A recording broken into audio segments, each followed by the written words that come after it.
Bienvenidos a esta emisión de su programa Ven Sígueme, en esta su sección hashtag Te la pasas hablando de la misión. El día de hoy nos acompaña el hermano Francisco Pavón Martínez, que actualmente sirve como patriarca de la Estaca Tultitlán. Cuéntenos, hermano Pavón, ¿de dónde es usted? Del Distrito Federal, en la colonia de los Doctores. ¿Dónde sirvió la misión y qué territorio ocupaba en ese entonces su misión? En la misión, cuando yo llegué, se llamaba México Sudoriental y abarcaba desde Puebla hasta Quintana Roo, todos esos estados. Y al año de que yo estaba en la misión le cambiaron de nombre y se llamó México Veracruz. ¿Ya le habían quitado algunos estados? Sí, no, seguían siendo los mismos, pero le cambiaron de nombre nada más. O sea, casi la mitad de México. Casi la mitad de México. ¿En qué año sirve? Del 8 de diciembre de 1972 al 23 de enero de 1985. Quiere decir 25 meses y medio. ¿Qué edad tenía, hermano Pavón? Bueno, cuando yo salí a la misión tenía 24 años. En ese entonces, del 68 al 71, ocurren en México algunos altercados entre el gobierno y los estudiantes. Sí. ¿Usted tuvo la oportunidad de vivir eso? ¿Cómo lo vivió?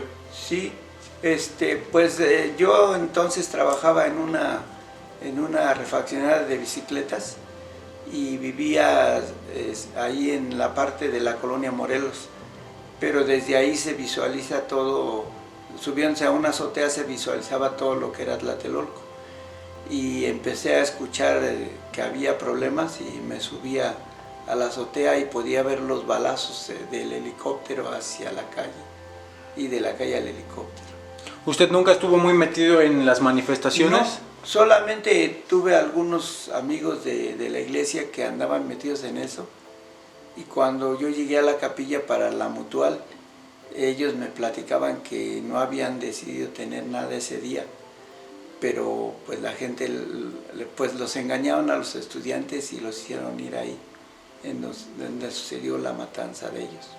Entonces, un año después de lo que se conoce como el halconazo, usted sale como misionero a la misión México Sudoriental. México Sudoriental. ¿Cuál fue uno de los desafíos o principales problemas para salir a una misión, hermano Pavón? Bueno, en mi caso fue un poco de una enfermedad que tuve, pero también que mis hermanos salieron a la misión en el mismo tiempo y no teníamos los medios para estar. Entonces salió mi hermano un año mayor que yo, y al regresar mi hermano menor que yo, 5 años, se adelantó y se fue a la misión. Entonces yo me quedé todavía esperando un año, hasta que en una ocasión mi hermano mayor, que se llamaba Bernardo, me dijo que pues en realidad yo no me había ido porque no quería.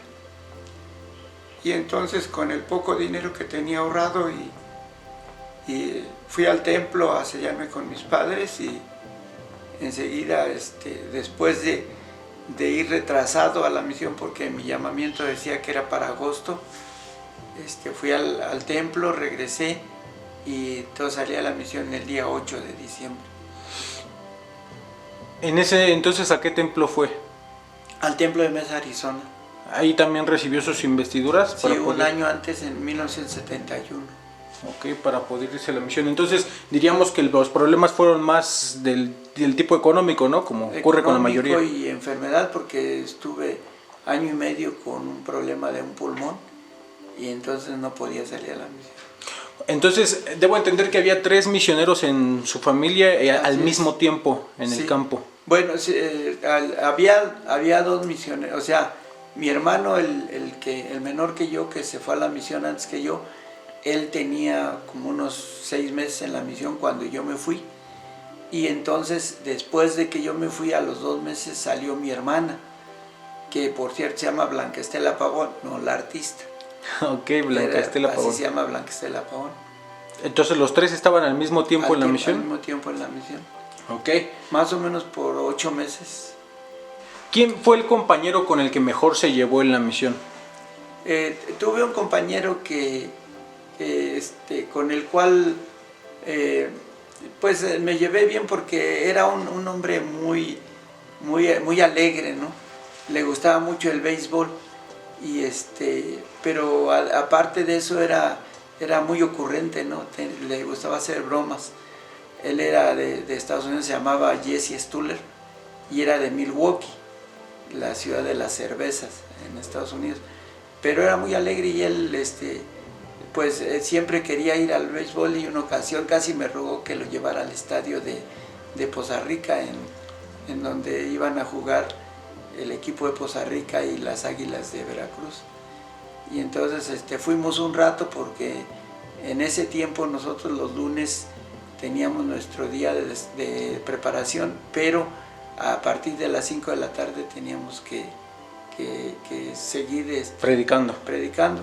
Entonces fuimos al estadio cuando empezaba el partido, y una hora después nos salimos, pero vimos algo del béisbol. Algo del béisbol. Que él quería ir. ¿Aún tiene contacto con él? No, con él ya no volví a tener contacto. Okay. Pero sí tuve contacto con algunos otros compañeros que no fueron, o sea, no tuve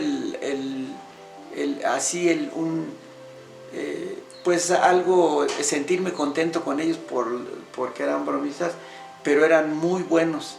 Fueron dos, uno de Ciudad Juárez, que se llamaba Marco A. García, y el otro que era de Guadalajara, de Tecalitlán, Jalisco, que se llamaba Aarón, aquí lo tengo ahorita, les digo bien cómo se llamaba. Sí, no se preocupe. Sé cómo se llama porque él tenía una característica, que era hijo de un hombre que iba a ser sacerdote. ¿Sacerdote católico? Sí, Aarón Cuevas. Aarón Cuevas, de Tecalitlán. De Tecalitlán, Jalisco. Ahí tenían una fábrica de muebles su familia. Y entonces, de él aprendí muchas cosas que podía memorizar muchas escrituras de la Biblia, porque él sabía muchísimo. Su papá, después de lo que pasó con él, le enseñó mucho acerca de la Biblia. ¿Él sí fue sacerdote católico, su papá? No, o sea, en el momento en que se iba a ordenar, el que era en aquel tiempo el arzobispo primado de México, don José Garibay Rivera, era amigo de su familia, y le preguntaron que cuando él dijo que no se iba a ordenar, le dijeron que entonces de qué iba a vivir. Y él dijo que ese era lo que más quería saber, porque él no iba a vivir de engañar a la gente.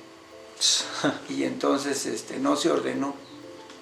Y después de 5 años se casó con la mamá de este joven, de mi compañero, y se bautizó en la iglesia un año después. Hermano Pavón, ¿quién diría que fue su compañero más difícil y por qué? Fue un compañero que era de California, que se apellidaba Fandur, porque él llegó con la idea de que los americanos eran los únicos que sabían cómo predicar, y llegó como compañero menor conmigo. Y entonces todo lo que yo hacía él decía que estaba mal. Entonces en una ocasión llegaron los asistentes y me preguntaron acerca de cómo estaba él, y entonces uno de los asistentes ahora sí que no lo regañó ni nada, sino que ese día le dijo que iba a trabajar con él, y que su compañero, el otro asistente, iba a trabajar conmigo. Y entonces lo llevó a visitar unas familias y todo, pero no hicieron nada. Y entonces le dijo, es que yo soy el que ahorita viene al mando de las cosas, tú tienes que entender eso. Sí, y entonces a partir de ese momento él ya cambió su actitud mucho, y trabajamos bastante bien. Tuvimos bautismos en Puebla, que era donde estábamos en ese tiempo. Yo era la primera ocasión en que fui compañero mayor, y entonces pues ya trabajamos muy bien, y fue algo especial bautizamos a unas personas muy especiales. ¿Mantiene contacto con él? No. Okay. ¿Con algunos de sus compañeros de la misión? Bueno, últimamente hace algunos días tuve contacto con uno de ellos que fue mi compañero también en Poza Rica, que se llama Darryl Clough, que es de Chihuahua. Me enteré que él después de la misión tuvo un accidente y se quedó parapléjico, entonces no camina. Yo creo que anda en silla de ruedas, pero hablé con él y se casó y tiene 4 hijos, ya tiene nietos. Y él, una de las cosas importantes que pasaron con él es que en la actualidad hay un 70 de área que es converso de nosotros. ¿Es converso 70 de área de ustedes dos? De nosotros dos. ¿Cuál es su nombre? Félix Alberto Martínez de Cuir. Ok. Él allí en Poza Rica lo bautizamos. Ahí le conocieron y le bautizaron. Sí. ¿Cuántos años tenía el elder Félix cuando 17 lo conocieron? 17 años. Sí. ¿Y qué tal? Muy bien. Él, desde la primera vez que hicimos el desafío bautismal, él dijo que sí. Últimamente me enteré que, platicando con él, que realmente, por lo que él dijo que sí, es que él ya estaba decidido a bautizarse, aunque todavía no escuchaba a los misioneros. Entonces, cuando nosotros le dimos las pláticas, que solamente fueron 4, él se bautizó. Okay. Y después de esto se fue a vivir a Tampico, en Ciudad Madero, y ahí estudió, ahí se casó y todo, y fue a la misión un año después. Cuando cumplió 19 años se fue a la misión. Justamente le iba a preguntar acerca de sus conversos. ¿Cuántos conversos tuvo, hermano Pavón?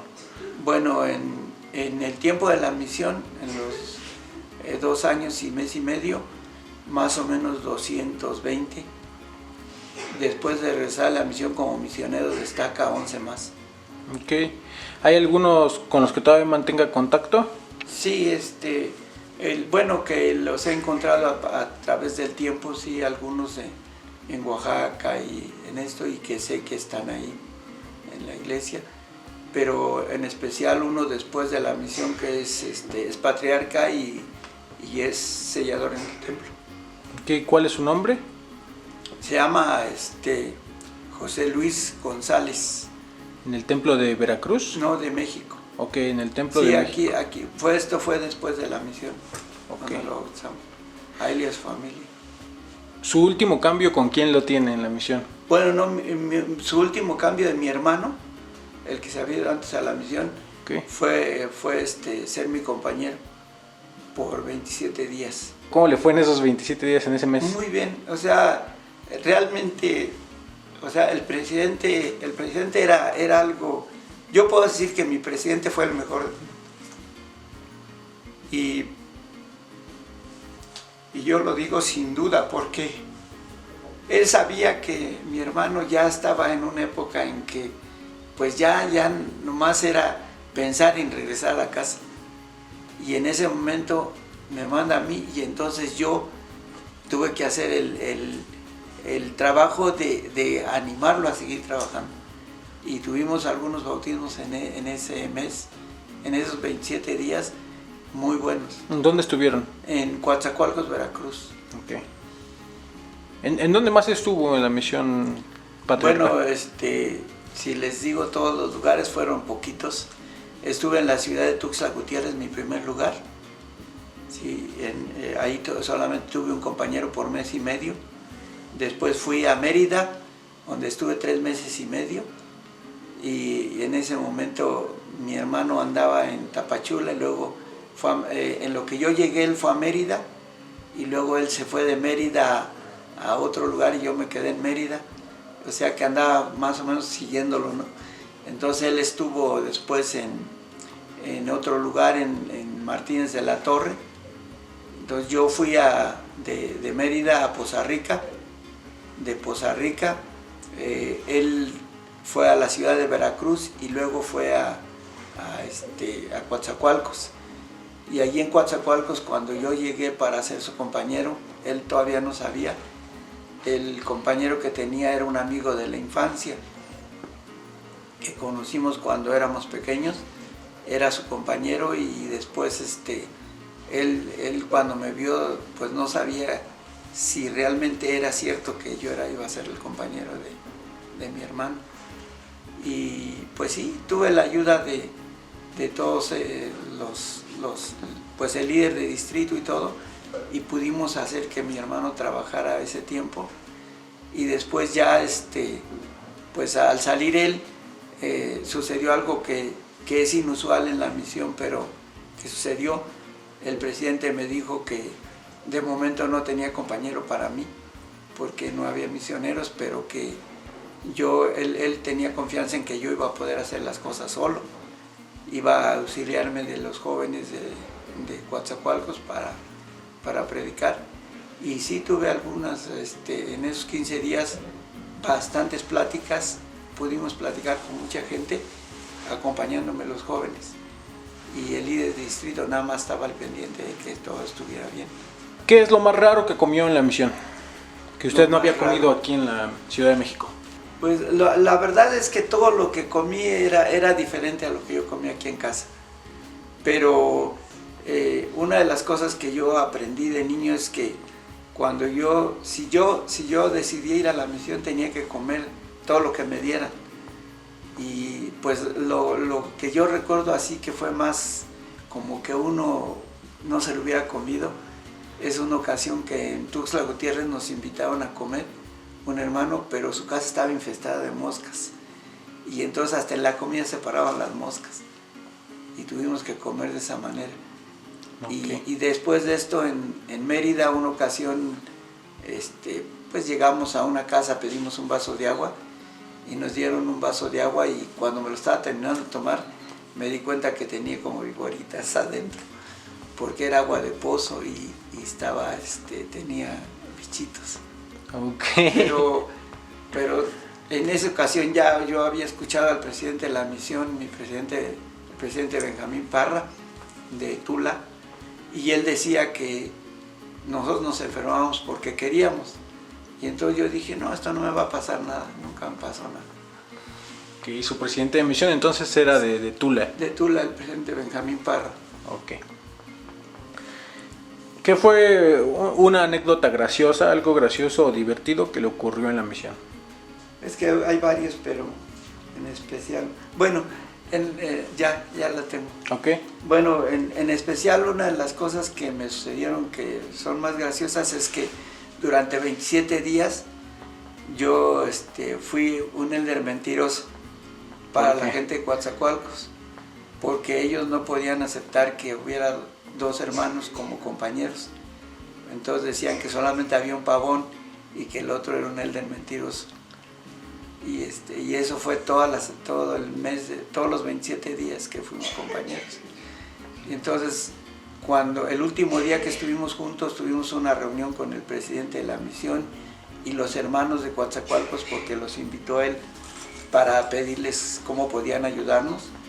Y entonces él dijo ahí con todos los hermanos, tuvimos mucho gusto en tener como compañeros durante estos días a los hermanos Pavón. Entonces, después de esto, todos los hermanos estaban pidiendo perdón. Discúlpenos, perdón, porque le dijimos así. Pero no le creían que era su hermano. Que era mi hermano. ¿Qué fue lo más triste que le ocurrió en la misión patriarcal? Lo más triste, bueno, ver que una persona que habíamos enseñado,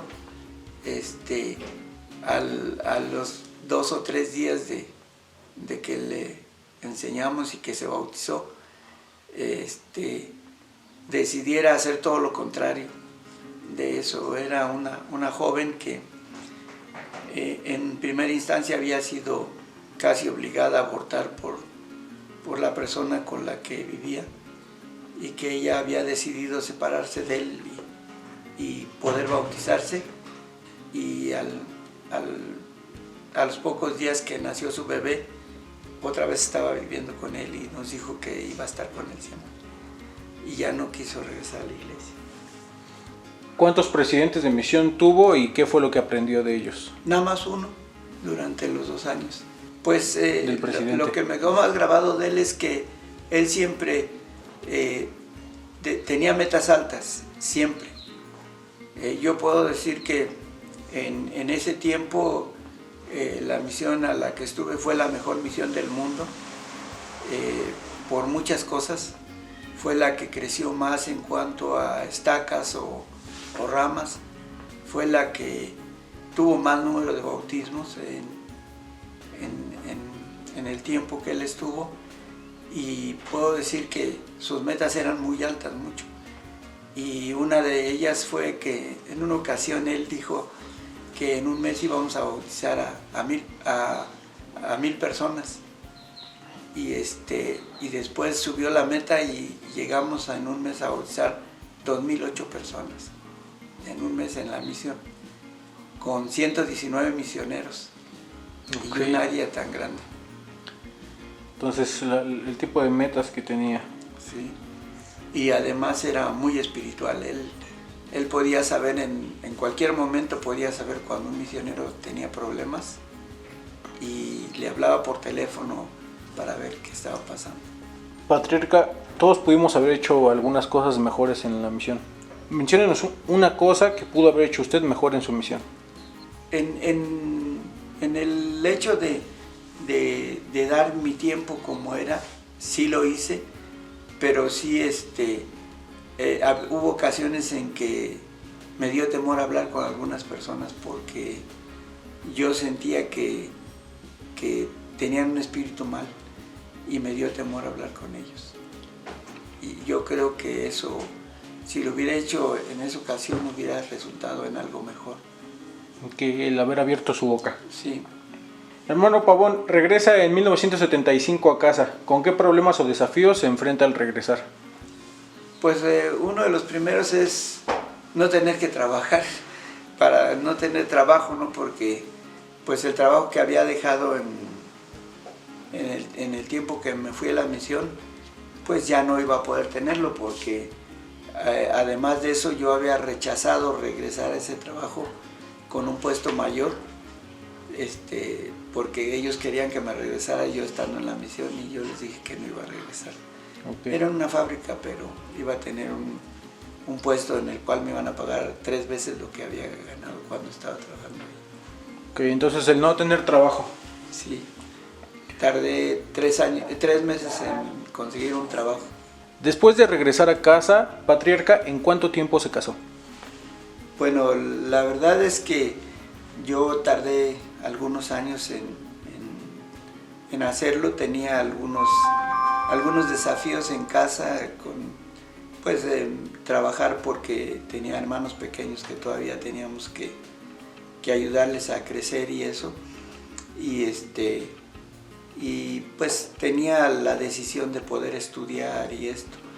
Entonces, después de casi un año, entré a estudiar al Benemérito de las Américas. Estudié la secundaria, la preparatoria, y después de esto decidí casarme, pero tuve una mala experiencia. Y entonces me divorcié a los 3 años y estuve 8 años solo, viviendo, hasta que conocí a mi esposa, la mamá de mis 3 hijas, y me casé en el templo con ella. ¿A qué edad? Yo casi 40 años. Ok. ¿Tiene algunas fotos que nos desea mostrar acerca de su misión? ¿Alguna historia que nos quiera contar? Esta es mi primera foto de la misión. Cuando me fui a la misión, ese era yo.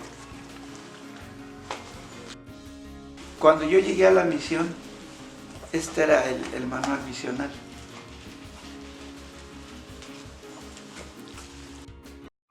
Era algo que leíamos y nos teníamos que aprender de memoria las pláticas. Okay. Sí. Su manual misional se llama Un sistema uniforme para instruir a los investigadores. Ajá. O sea, era toda la enseñanza. Y usábamos estas ayudas visuales para enseñar. Okay. Cada plática tenía una serie de ayudas. Y eran 6 pláticas las que teníamos que dar. Tengo un cuaderno en donde iba apuntando mis bautismos. Al principio no los apunté porque solamente empecé pues después de 2 meses empecé a hacer esto, a apuntarlos, y entonces vienen todos los nombres de mis compañeros y de fecha a qué fecha fueron mis compañeros, y entre una de esas que está aquí y que recuerdo es cuando se bautizó el Elder Martínez. Aquí está la fecha cuando fue mi compañero, el primero, y aquí está la fecha cuando se bautizó el Elder Martínez. Cuando conoce al Elder Félix Martínez, ¿usted se imaginaba que el joven iba a llegar lejos, o cómo lo veía? Pero bueno, no sabía yo hasta qué punto iba a llegar, ¿no? Pero una cosa que el presidente siempre nos dijo es que teníamos que ver a las personas como lo que podían llegar a ser. Entonces, nosotros cada vez que bautizábamos a alguien pensábamos que él podía llegar a ser un líder en la iglesia. Entonces, y esto sucedió en algunas ocasiones.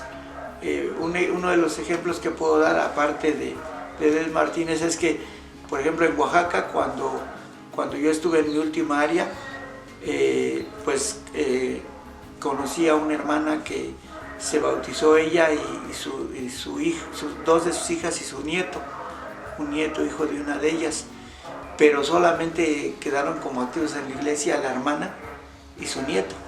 Okay. Y entonces la hermana era muy activa, estuvo en la construcción de una de las capillas ahí en Oaxaca, y antes de morir ella dijo, cuando yo hablé con ella me dijo, usted no se preocupe por mí, preocúpese por todos los demás, porque yo siempre voy a estar en la iglesia. Y después de algunos años tuvimos una conferencia de área en el Palacio de los Deportes, y ahí la vi y me repitió lo mismo. Conferencia de área, ¿no fue cuando vino el Elder? No fue cuando Kimball, fue cuando estuvo el presidente Kimball en el Palacio de los Deportes. Sí. Y entonces ella me dijo, aquí estoy. Yo le dije que iba a estar. Después de algunos años, su nieto vino a estudiar al Benemérito, la preparatoria, terminó la preparatoria, se fue a la misión, y cuando regresó fue obispo en su barrio. Fue obispo en su barrio. Entonces, yo no lo pude ver porque pues, no tenía tanto chance de viajar y eso, pero él siempre había personas que me decían, no, fulanito, mira, pues, fulanito esto. Y otra de las ocasiones también, cuando yo iba entrando al templo aquí en México, otra persona me gritó, hermano Pavón.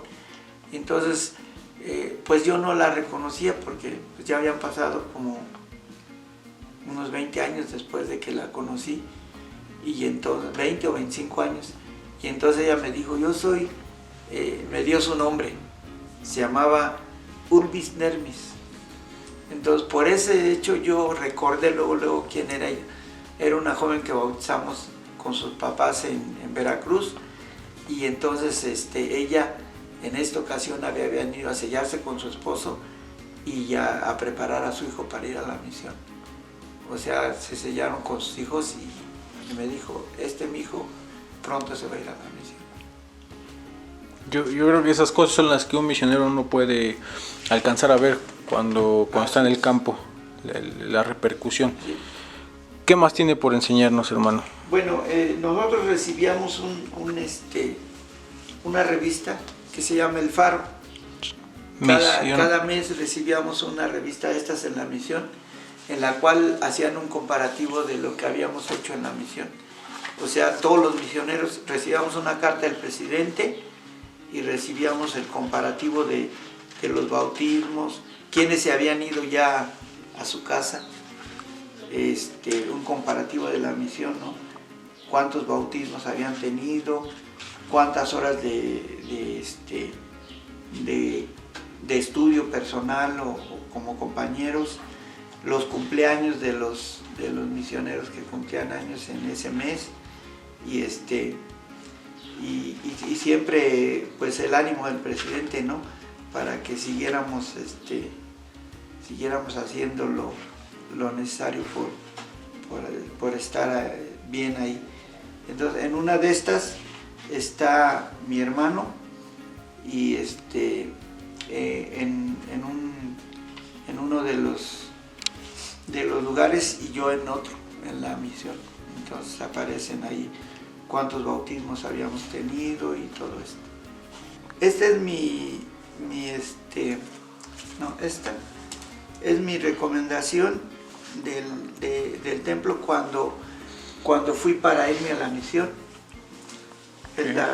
Pues dice que expira en 73 porque duraban un año. Okay.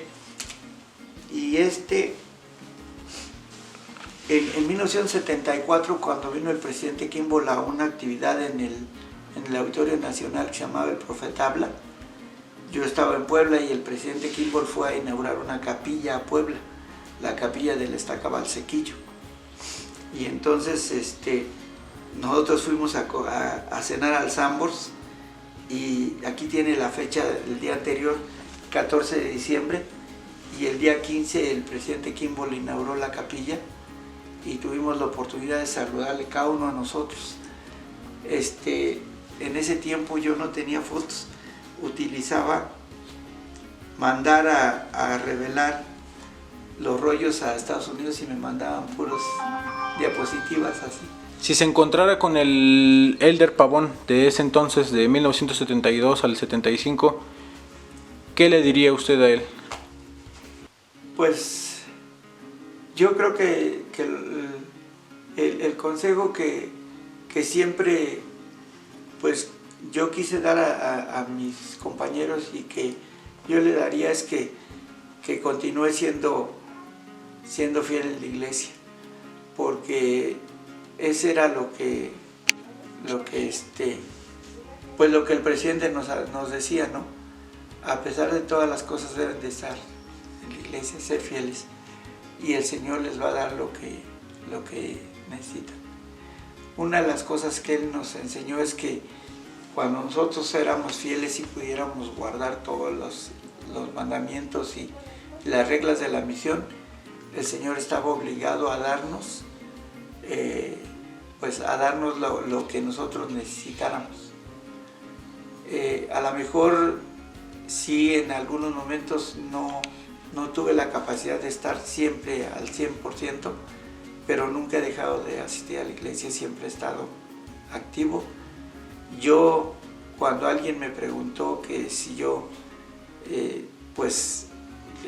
estaría activo en la iglesia a pesar de lo que pasara, alguien me comentó que en ese tiempo el porcentaje era de que el 60% de los misioneros que regresaban de la misión se inactivaban. Y yo les dije, pues yo quiero ser del 40%, siempre. Y hasta ahorita yo creo que lo he logrado. Hermano Pavón, muchísimas gracias por el tiempo que dio esta entrevista. Muchísimas gracias por el tiempo que también nos dieron ustedes por escucharnos en su canal. Ven, sígueme, con esta su entrevista, hashtag te la pasas hablando de la misión. Gracias, hermano Pavón, tendremos oportunidad de hablar de la historia de la iglesia en México en otra ocasión. Hasta luego.